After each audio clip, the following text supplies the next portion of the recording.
ఇప్పుడు మామూలుగా ఒక ఇన్సిడెంట్ జరిగినప్పుడు అది కార్డన్ ఆఫ్ చేస్తారు పోలీస్ వాళ్ళు వచ్చేంత వరకు. అండ్ డెఫినెట్గా ఇది ఒక మెడికల్ ఇంతమంది డాక్టర్స్ ఉన్నప్పుడు వాళ్ళకి మినిమం నాలెడ్జ్ ఉంటుంది. నాలెడ్జ్ లేకుండా ఉండదు. డిస్టర్బ్ చేయకుండా ఉంచుతారు. అలాంటిది వీళ్ళదేమీ లేకుండా ఆ తర్వాత మీరు తర్వాత జరిగిన పరిణామాలు కూడా చూస్తే సీసీ కెమెరాలు పనిచేయలేదంటారు. ఎట్లా పని చేయకుండా ఉంటాయండి? మళ్ళీ సీసీ కెమెరాలు హాస్పిటల్లో వేరే దగ్గర పనిచేసాయి కాబట్టి ఒక అక్యూజ్ని పట్టుకున్నామంటారు. అంటే కరెక్ట్గా ఇక్కడ మటుకు సీసీ కెమెరాలు పనిచేయలేదు. అది ఒకటి. రెండు, అసలు ఎఫ్ఐఆర్ చేయించడంలో అంత డిలే ఎందుకు అయింది? పోలీసులు ఎందుకు ఇమీడియట్గా లాస్ట్ అమ్మాయి ఎవరితో స్పెండ్ చేసిన వాళ్ళని ఎందుకు ప్రశ్నించలేదు? అలాగే ప్రిన్సిపల్ని ఎందుకు ప్రశ్నించలేదు? ఈ ఫోన్ చేసిన ఈ అసిస్టెంట్ డీనో, అసిస్టెంట్ సూపరింటెండెంట్ ఎవరైతే ఇది ఒంట్లో బాగాలేదు వచ్చిన తర్వాత మళ్ళీ ఇది ఆత్మహత్య అని పేరెంట్స్కి చెప్పారో వాళ్ళని ఎందుకు ఇన్వెస్టిగేట్ చేయలేదు? అట్లాగే ఈ రోజుల్లో నిజంగా వీళ్ళు క్రైమ్ కనిపెట్టాలంటే చాలా అంటే టెక్నికల్ ఇది యూజ్ చేస్తే చేయొచ్చండి. ఇప్పుడు ఒకతన్ని పట్టుకున్నారు, అతని ఫోన్కి ఆస్పాస్ ఎవరున్నారు 3 to 5 మధ్యలో అని గూగుల్ టేక్అవుట్ తీస్తే తెలిసిపోదా అండి? అది అందుబాటులో ఉన్న టెక్నాలజీ యూజ్ చేసుకోవచ్చు. కష్టం కాదు, కానీ స్టేట్ పోలీస్ వాంటెడ్గా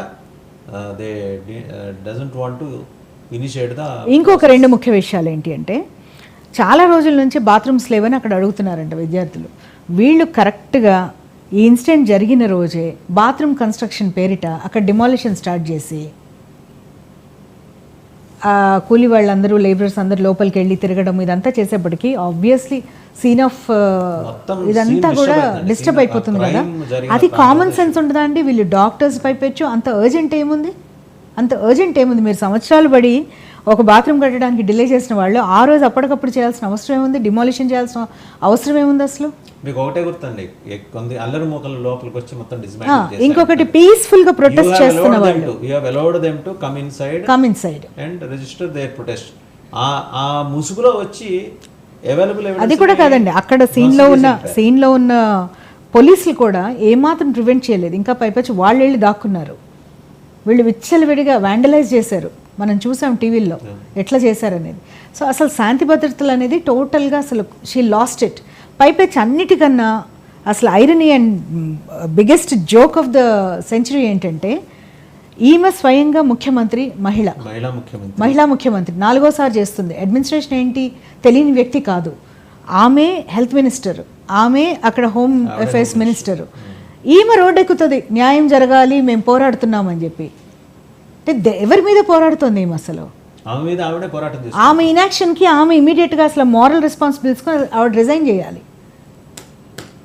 నువ్వేమీ చేయకుండా మొత్తం బ్లాచప్ చేసి ఈ ప్రిన్సిపల్ నేను రిజైన్ చేస్తున్నానని రెసిగ్నేషన్ ఇస్తే ఎవరైనా రెసిగ్నేషన్ యాక్సెప్ట్ అన్నా చేస్తారు. లేకపోతే ఇంత గ్రేవ్ ఇన్సిడెంట్ జరిగింది, ఇతని ప్రమేయం ఏముందా అని అనుకున్నప్పుడు పక్కన పెడతారు అతని. మీరు step down from your duties and don't leave the city అని ఏదో పెడతారు. అలాంటి బీ అవైలబుల్ అని చెప్తారు. అలాంటిది ఏమీ లేకుండా అతను ఇమీడియట్గా 24 అవర్స్లో ఇంకొక హాస్పిటల్కి ప్రిన్సిపల్గా పంపిస్తుంది. సో దీంట్లో అసలు రాష్ట్ర ప్రభుత్వం ప్రమేయం లేదని, టీఎంసీ పార్టీ ప్రమేయం లేదని మనం అనగలమా? దానికి తోడు ఇవి ఇంకా పైపెచ్చు ఈ అల్లరి మూకల పని, బీజేపీ పని, లెఫ్టిస్టులు బీజేపీలు కలిసి చేస్తున్నారు ఇది అంట. లెఫ్ట్తోనేమో నువ్వు వంట కాగుతావు ఇండియా అలయన్స్లో, నీ అలయన్స్ ఉంది లెఫ్ట్ వాళ్ళతో, మాత్రం బీజేపీతో కలిసి చేస్తారు. లెఫ్ట్ బీజేపీ కలుస్తారండి ఎక్కడన్నా? మీరు చెప్పండి. అంటే వినేవాళ్ళు పిచ్చివాళ్ళు అనుకుంటారా లేకపోతే ఏంటో అర్థం కాదు. అసలు నువ్వు చేయాల్సిన పని నువ్వు చేయకుండా హాస్పిటల్ అడ్మినిస్ట్రేషన్ ఫెయిల్ అయింది, పోలీస్ ఫెయిల్ అయింది, గవర్నమెంట్ ఫెయిల్ అయింది. చివరికి పేరెంట్స్ అండ్ కొంతమంది హైకోర్టుకు వెళితే హైకోర్టు ఇమ్మీడియట్గా ప్రాబ్లీ జ్యుడిషియల్ యాక్టివిజంకి one of the finest example is what happened in Bengal అండి, వెస్ట్ బెంగాల్. ఇమ్మీడియట్గా సిబిఐకి ఇచ్చారు. సిబిఐ కూడా within 24 hours they came over. రాగానే వాళ్ళు చేసిన పని ఏంటి? ప్రిన్సిపల్ని అందరినీ దే స్టార్టెడ్ ఇన్వెస్టిగేటింగ్.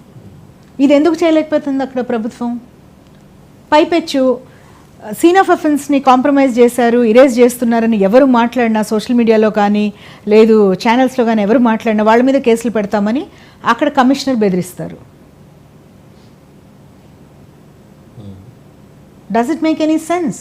ఆబ్వియస్గా కనిపిస్తున్న దాన్ని మాట్లాడుతుంటే కేసులు ఎట్లా పెడతారండి? ఇన్సిడెంట్స్, చైన్ ఆఫ్ ఇన్సిడెంట్స్ అన్ని ఒక్కదానికి ఒకటి లింక్ చేసుకుంటూ వస్తే ఖచ్చితంగా రాష్ట్ర ప్రభుత్వానికి కావలసిన వాళ్ళ పెద్దలకి కావలసిన వాళ్ళ ప్రమేయం ఇందులో ఉంది అనేది ఎస్టాబ్లిష్ అవుతుంది కదా. సిబిఐ ఎలాగో ఫైండ్ అవుట్ చేసి ఇప్పుడు మీకు ఇంకొక చిన్న ఇది కూడా చెప్తానండి. ఒక పర్సన్ని పట్టుకున్నారు, రాయ్ అనే వ్యక్తిని.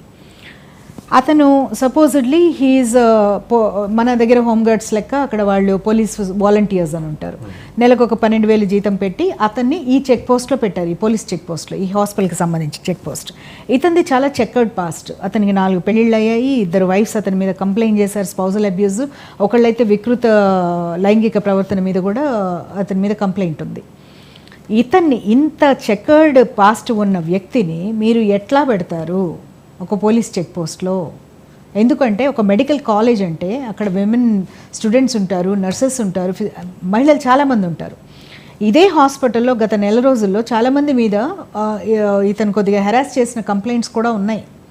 హెరాస్ చేసిన కంప్లైంట్స్ వచ్చినా కూడా ఇతన్ని పక్కన పెట్టడం కానీ ఇతన్ని బయటికి పంపించడం కానీ ఏమీ చేయలేదు. ఇతను ఫ్రీగా అక్కడ తిరగటము, పోలీస్ అనే పేరు చెప్పుకొని డబ్బులు వసూలు చేయటం, ఇవన్నీ చేస్తున్నాడు.